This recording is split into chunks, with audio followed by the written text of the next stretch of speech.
ይሄንን ጉር ተመልከት። አሁን ዩናይትድ ማለት በዚህ አመት ማለት ነው በጣም ከመሸነፉ የተነሳ ቪዲዮ ራሱ ማብሸጥተን ምን ሆኖ ነው ምናምን ምንለው ዩናይትድ ጥሩ ናቸው የተባሉት ቼልሲን ሊቨርፑልን በልጦ 4 ተቀምጧል። በምን እኔ እንጃ። ታስታውሳለህ? ጭራሽ በ3 ነጥብ ቢሸነፍ ራሱ ጭራሽ እኩል ነጥብ ነው ያለው ሊቨርፑል። አረ ተነስና ቋጥር ይሄንን የተረገመ ሰው ጣለው። አኡዙ ቢላ በ2026 በኋላ ከገባ በኋላ አንድ ሽንፈት ያላስተናገደ ብቸኛ ክለብ ነው ተባለ። ሴል ላመንስ ደግሞ እጅህ ላይ ማግኔት አለው ወይ? ምን አይነት ሴቭ ነው? ቢስሚላ። አሁን እኮ ሳይው ደግሜ ምንድነው? ምን አይነት ሴቭ ነው?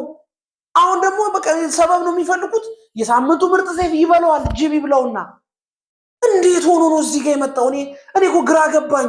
በጣም አልተሸነፈም እንዴ? በአሞሪን ጊዜ ነው እሱ ነጥብ እየተጻፈለት ነበረ እንጂ የታባቱ እንዳለ ተመልከቱ። 48 50 ጭራሽ ካስቶን ቪላ 3 ነጥብ ለዋንጫ የሚባለው ካስቶን ቪላ በ3 ነጥብ ነው የሚያንሰው።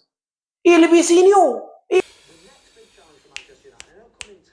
ስለሚቻለ ማንቹ ይታያል አይደል? እዚህ ጋር የዩናይትድ ያለፉት 6 የፕሪሚየር ሊግ ጨዋታዎች ናቸው አንደር ማይክል ካሪክ ማለት ነው። ትችላለህ ዘንድሮ ማለት ነው። ዘንድሮ ተያይዘን አብረን አንቺ እኔን እንዲህ ትገፊኛለሽ፣ እኔም እንደዚህ እየጎተትኩሽ፣ እኔ ዋንጫውን እበላለሁ፣ አንቺ ቶፕ 4 ያብድለታል። ፕሪሚየር ሊግ ቤንጃሚን ሼሽኮ ጌም ቼንጀር ቤንች ላይ ቁጭ ብሎ እስከ 70 ምናምን ወይ እስከ 60 ይቆያል። ተነስቶ ያስገባል፣ ያገባል ማለት ነው። ባለፈውም ከዌስታም እሱ 1 ነጥብ ያዳናላቸው። ከዌስታም አቻ ስለወጣ ማርያምን ማሽቃበጥ አይደል፣ ከዌስታም አቻ ስለወጣ ማለት ነው መጥፎ ውጤት ያገኛችሁ የመሰላችሁ ብዙ የዩናይትድ ደጋፊዎች ነበራችሁ።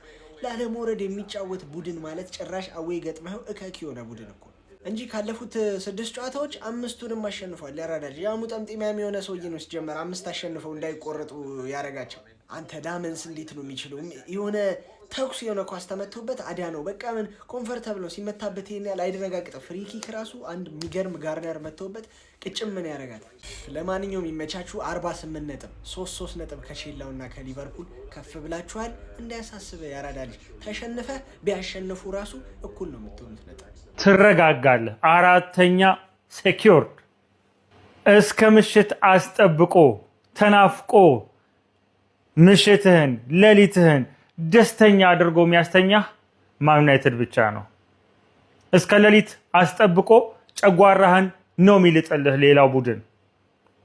በዛ ላይ ሌሎች ቡድኖችን ምን አይነት የኮርና ስታይል ነው፣ ምን አይነት የሚያስጠላ የሚቀፍ የኮርና ስታይል ነው ያስተማረብን እንዴ! ኮርና ላይ ልፊያ በልፊያ ዋንጫ አይመጣም። ብራቮ ሴስኮ፣ ብራቮ ኩኛ፣ ብራቮ ቤሞ። 3ቱም የክረምት ፈራሚዎች አስደናቂ የሆነ ኤሌክትሪክ የሆነ ካውንተር አታክ አድርገው ነው ጎል የተቆጠረው። ወሳኝ የሆነ ግብ፣ አስፈላጊ የሆነ 3 ነጥብ የተገኘበት ግብ። ብራቮ ጨራሽ አጥቂ ሴስኮ፣ ኩኛ ሎንግ ፓስ ጀግና፣ ቤሞ ምርጥ አሲስት ጀግና፣ ዮሮ በረኛውን ኮርና ላይ የሚከላከልበት መንገድ ዋው ዋው ዋው! እንደዚህ አይነት ኮርና ላይ ልፊያ ያመጣብን ይሄ አርሰናል ነው። እንደዚህ አይነት አስቀያሚ የሆነ ኮርና ሌሎች ቡድኖችም እንዲጠቀሙ እያደረገ ያለው። ሰላም በቃ ትረጋጋለህ። 4ኛ ሴኪዩርድ። እንዴት ናችሁ የቲክቶክ ቤተሰቦች? ሰላም ናችሁ ወይ? በያላችሁበት ሰላም እንድትሆኑ ምኞቴ ነው። እንግዲህ በመኳንንት በሬ ፖድካስትም ሆነ በቲክቶክ ብቅ እላለሁ። እንደዚህ አይነት የጨዋታ ትንታኔዎች ወይም ደግሞ ሀሳቦች በሚያስፈልጉ ሰዓት መረጃዎችን አድርሳለሁ። ስለዚህ የመኳንንት በሬ ፖድካስትን ጆይን አድርጉና መረጃዎችን ማግኘት ትችላላችሁ። ትንታኔዎችን እንደምታገኙ ከወዲሁ ለመንገር ነው።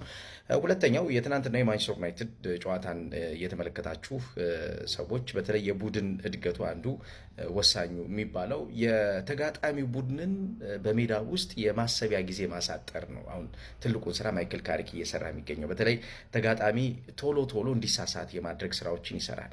ከዛ ውጭ ከተከላካይና በአማካይ መስመር ተጫዋቾች መካከል ያለውን ስፔስ እያጠበበ መጥቷል። ይሄ ደግሞ ተጋጣሚን አስቸጋሪ ጊዜ እንዲያሳልፍ እያደረገ ነው የሚገኘው። እንደምታስታውሱት በአሰልጣኝ ሩበን አሞሪም ሰዓት የነበረው አንዱ ትልቁ ችግር ተጋጣሚ በማንቸስተር ዩናይትድ የመከላከያ ቀጠና ላይ ሰፊ ስፔስ ያገኝ ነበረ።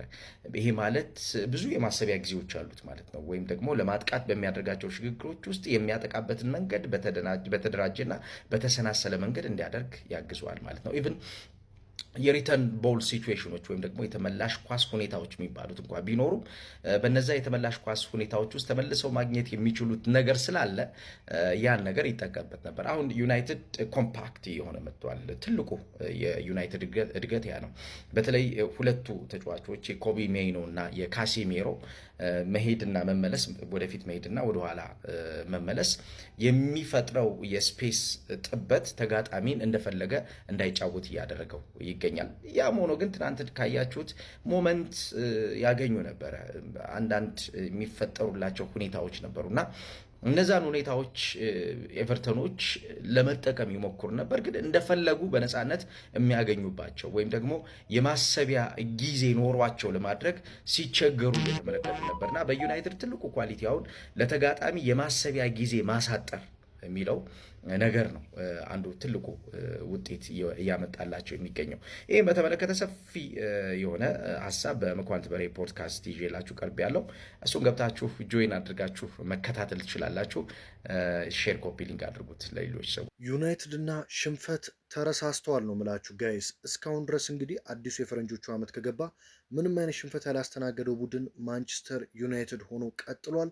ዛሬም እንግዲህ እጅግ ወሳኝ የሆነ 3 ነጥብ በቤንጃሚን ሼሽኮ ብቸኛ ግብ እጅግ ከባድ ከነበረው ጨዋታ ከኤቨርተን እንግዲህ ይዘው መምጣት ችሏል ማለት ነው። ይህ በጣም አስፈላጊና ወሳኝ ነጥብ ነው።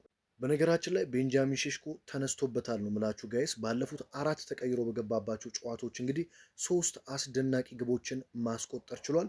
ዛሬም አሰልጣኝ ማይክል ካሪክ እንግዲህ ትክክለኛ ቅያሬ አድርገው ተቀይሮ የገባው ቤንጃሚን ሼሽኮ በግሩም ኳስ እንግዲህ አስቆጥሮ ለዩናይትዶች ሙሉ 3 ነጥብ ሰጥቷቸዋል ማለት ነው። ለኔ የጨዋታው ኮከብ ግብ ጠባቂው ሴላመንስ ነው። ያዳናቸው ኳሶች እጅግ አስደናቂዎች ነበሩ። ታዲያ ሴላመንስ በጣም አስገራሚ ግብ ጠባቂ ነው። ዩናይትድ ዛሬ ድል ማድረጉን ተከትሎ እንግዲህ ከቼልሲና ሊቨርፑል በ3 ነጥቦች ርቀት ላይ መቀመጥ ችሏል። ካስቶን ቪላ ደግሞ በ3 ነጥብ ብቻ አንሶ እንግዲህ 4ኛ ደረጃ ላይ ተቀምጧል። የቻምፒዮንስ ሊግ ቦታውን አሁን ባለው የደረጃ ሰንጠረዥ መሰረት አረጋግጧል። እስከ ውድድር ዓመቱ መጨረሻ ድረስ ይህንን አረጋግጦ ቀጣይ ዓመት በቻምፒዮንስ ሊግ ዩናይትድን ብንመለከተው እኔ በግሌ በጣም ደስ ይለኛል። በዛሬው ጨዋታ ትንሽ የሚያሳስበው የብሪያን ምቤሙ ጉዳት ነው። ለምን ያህል ጊዜ እንደሚርቅ እንግዲህ ነገ ከነገ ወዲያ የምናውቅ ነው የሚሆነው። በተለይ ለካሪክ ቡድን መሰረት የሆነው ምቤሙ እንግዲህ መጎዳት የለበትም ከሚሉት መካከል ነኝ። ዩናይትድ ስንተኛ ደረጃን ይዞ ያጠናቅቃል ብላችሁ ታስባላችሁ? ሀሳብ አስተያየታችሁ ኮሜንት ላይ አስቀምጡልኝ። ፎሎ ማድረግ ያረሳችሁ ቪዲዮ ላይ ሼር፣ ፎሎ፣ ኮፒ ሊንክ ያደረጋችሁ ለዩናይትድ ደጋፊዎች ማለት ነው። የዓለማችን ምርጡ ግብ ጠባቂያችን የእንግሊዝ ፕሪሚየር ሊግ ምርጡ ግብ ጠባቂያችን ማለት ነው። የዛሬው ጨዋታ ኮከብ የሆነው ሴላመንስ ምን አይነት ግብ ጠባቂ ነው ጀማ ያገኘ ነው። ምን አይነት ግብ ጠባቂ እግዚአብሔር ምስክሬ ነው። ለየት ያለ ምን ልበላችሁ በችሎታ ብትሉ ምን ወፍ በሉት በቃ በራሪ እንስሳ በሉ። የሚያወጣቸውን ፓንች ተመልከቱ፣ ምን አይነት ኳሶችን እንደሚያደርግ። በተለይ ኮርና ዛሬ ኮርና ላይ ሲደረግበት የነበረው ተጽዕኖ እንግሊዝ ፕሪሚየር ሊግ ጸጥ ሊለው አይገባም። የምሬን ነው ምላችሁ። በጣም እንደዚህ ተደርጎ የማይታወቅ ነገር ዛሬ ሴላመንስ ላይ ሲፈጸም ነበር። ዋት ሴፍ በቃ እንዲህ አይነት ኳስ ማን ነው የሚያድነው? ማን ነው የሚያድነው? እስቲ እንግሊዝ ፕሪሚየር ሊግ ውስጥ ጀማራ ስለሌላ ቅስቲ ኮፒ ሊንክ ላይ ሼር አድርጉና ለዩናይትድ ደጋፊ አድርሱ። ሁላችንም ኮሜንት ላይ ሴላመንስ እያልን እንጽፋለን።